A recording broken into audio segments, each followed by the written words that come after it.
প্রিয় বন্ধুরা, লতানো ফসল চাষ করতে হলে সবার আগে জানতে হবে ডাউন্ডু মিল্ডু রোগটি কী এবং কখন আক্রমণ করে।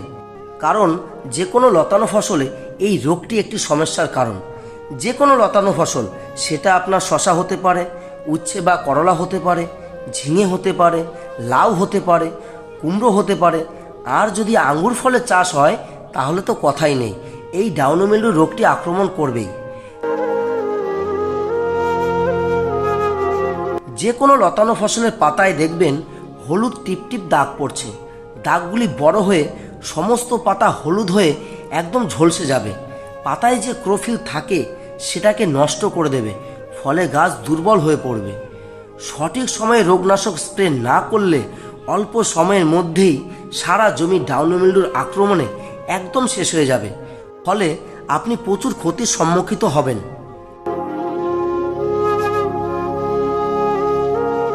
এই ডাউন্ডু মিল্ডু রোগটি ছত্রাকের কারণে হয়ে থাকে। এই ডাউন্ডু মিল্ডু রোগটি কেন হয়, কিভাবে এই রোগটিকে আটকানো যাবে, আগে থেকে কি ব্যবস্থাপনা গ্রহণ করা দরকার এই রোগটি আটকানোর জন্য, সেটি আলোচনা করব এই ভিডিওর মাধ্যমে। ভিডিওটি ধৈর্য ধরে দেখার অনুরোধ রইল, কারণ এটা সম্পূর্ণ শিক্ষামূলক ভিডিও। কোনো রকম স্কিপ করবেন না, আশা করি অনেক কিছু শিখতে পারবেন।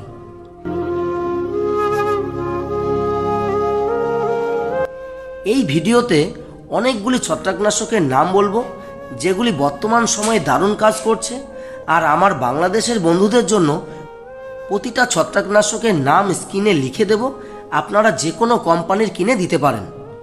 নমস্কার, আপনারা দেখছেন মাটির কথা ইউটিউব চ্যানেল।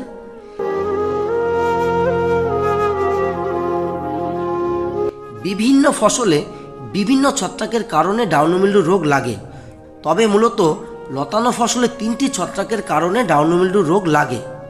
সেগুলি হলো প্যারোনোস্পোরা কুবেনসিস, এই ছত্রাকটি শসা, উচ্ছে, করলা, তরমুজে লাগে। প্লাজমোপারা ভিটিকোনা, এই ছত্রাকের কারণে আঙুর ফলে ডাউন্ডু মিল্ডু রোগ লাগে। প্যারোনোস্পোরা ব্রেনিয়া, এই ছত্রাকের কারণে বিভিন্ন লতানো ফসলে ডাউন্ডু মিল্ডু রোগ লাগে, যেমন লাউ, কুমড়ো, ঝিঙে ইত্যাদি।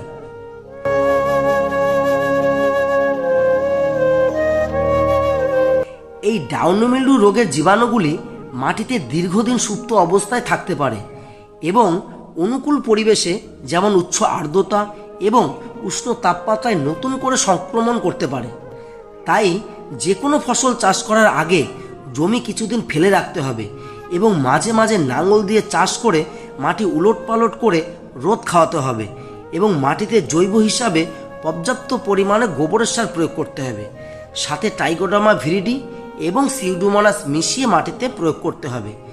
এই প্রক্রিয়াটি যদি সঠিকভাবে করতে পারেন তাহলে ডাউন্ডু মিল্ডু রোগের জীবাণু মাটিতেই অনেক নষ্ট হয়ে যাবে, ফলে ফসলের রোগের আক্রমণ অনেক কম হবে।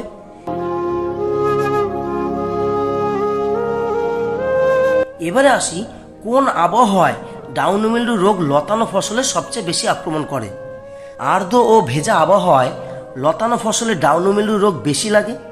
যখন বৃষ্টি বেশি হয় বা দীর্ঘ সময় ধরে আকাশ মেঘলা থাকে, তখন এই রোগের জীবাণুগুলি খুব দ্রুত বংশবৃদ্ধি করতে পারে এবং লতানো ফসলের পাতায় আক্রমণ করতে পারে। তাছাড়া লতানো ফসলের পাতায় দীর্ঘক্ষণ ধরে জল জমে থাকলে বা জমিতে জল জমে থাকলে ডাউন্ডু মিল্ডু রোগের আক্রমণ বেশি লক্ষ্য করা যায়। তাই আপনারা যখন দেখবেন আকাশ মেঘলা বা রাতে বৃষ্টি হয়েছে, তাহলে কিন্তু পরের দিন যে কোনো একটি ছত্রাকনাশক স্প্রে করতে হবে। আপনারা টাটা র্যালিজের ব্লাইটক্স প্রতি 15 লিটার ব্যারেলে 60 গ্রাম হারে স্প্রে করতে পারেন। তাছাড়া ধানুকা কোম্পানির কণিকা প্রতি 15 লিটার ব্যারেলে 25 গ্রাম হারে স্প্রে করতে পারেন।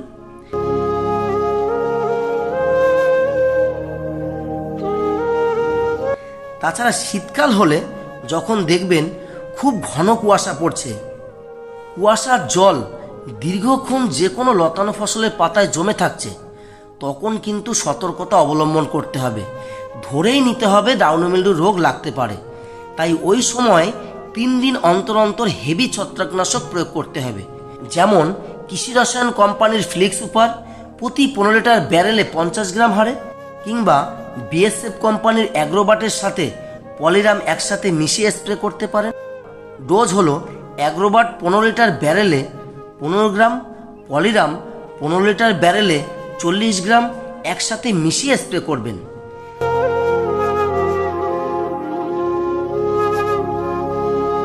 এবারে আসি, আপনার লতানো ফসলে ডাউন মিল্ডু রোগ লাগছে আপনি বুঝবেন কিভাবে। দেখুন, লতানো ফসলে ডাউন মিল্ডু রোগ লাগার প্রথম স্টেজে যদি বুঝতে না পারেন তাহলে কিন্তু খুব সমস্যায় পড়তে হবে। কারণ ফসলে যদি একবার এই রোগ আক্রমণ করে তাহলে কিন্তু প্রতিরোধ করা খুব মুশকিল। তাই আমি আপনাদের বলবো, প্রতিদিন সকালবেলা জমিতে যান এবং নিচের মোটা পাতাগুলি উল্টান। ভালো করে লক্ষ্য করুন পাতার নিচে জল ধরছে কিনা।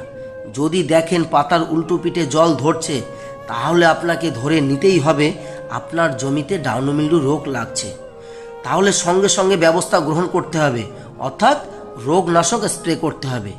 সেক্ষেত্রে আপনারা প্রথম অবস্থায় সিনজেন্টা কোম্পানির রিডোমিল গোল্ড কিংবা ইন্ডোফিল কোম্পানির মক্সিমেট বা কর্টিভা কোম্পানির কার্জেট স্প্রে করতে পারেন। এগুলির ডোজ হলো প্রতি 15 লিটার ব্যারেলে 50 গ্রাম। রোগের প্রকোপ একটু বেশি হলে তাহলে আপনারা বেস্ট এগ্রোলাইফ কোম্পানির মরফিগোল্ড দিতে পারেন। এই মরফিগোল্ডের ডোজ হলো প্রতি 15 লিটার ব্যারেলে 75 গ্রাম। তাছাড়া ঘাড়দা কেমিক্যালের হাবিকি প্রতি 15 লিটার ব্যারেলে 20 মিলি হারে স্প্রে করতে পারেন। প্রতিটি ছত্রাকনাশকের টেকনিক্যাল নাম স্ক্রিনে লিখে দেওয়া হলো, আপনারা যে কোনো কোম্পানির কিনে দিতে পারেন।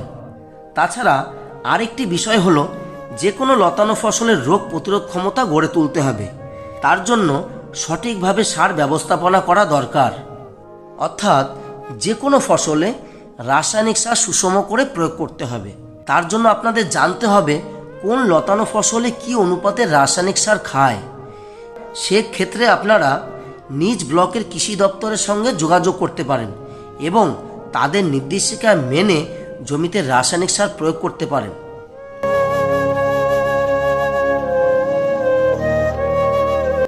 এবারে আসি, কোন লতানো ফসলে কি অনুপাতে রাসায়নিক সার প্রয়োগ করলে সেটা সুষম হবে। যদি আপনারা শসা, উচ্ছে, করলা, ঝিঙে, লাউ, কুমড়ো চাষ করে থাকেন তাহলে একর প্রতি এনপিকে 56:28:28 অনুপাতে রাসায়নিক সার প্রয়োগ করবেন। আর যদি হাইব্রিড তরমুজ চাষ করে থাকেন তাহলে একর প্রতি এনপিকে 60:40:40 অনুপাতে রাসায়নিক সার প্রয়োগ করবেন। যদি দেশি তরমুজ চাষ করে থাকেন তাহলে একর প্রতি এনপিকে 36:24:24 অনুপাতে রাসায়নিক সার প্রয়োগ করবেন। আর যারা পটল চাষ করেন, পটলে আপনারা একর প্রতি এনপিকে 48:24:24 অনুপাতে রাসায়নিক সার প্রয়োগ করবেন। যে কোনো লতানো ফসলে সঠিক মাত্রায় রাসায়নিক সার সুষম করে প্রয়োগ করেন তাহলে ফসলের রোগ প্রতিরোধ ক্ষমতা অনেক বেড়ে যাবে। ফলে যে কোনো ফসলে রোগ অনেক কম লাগবে।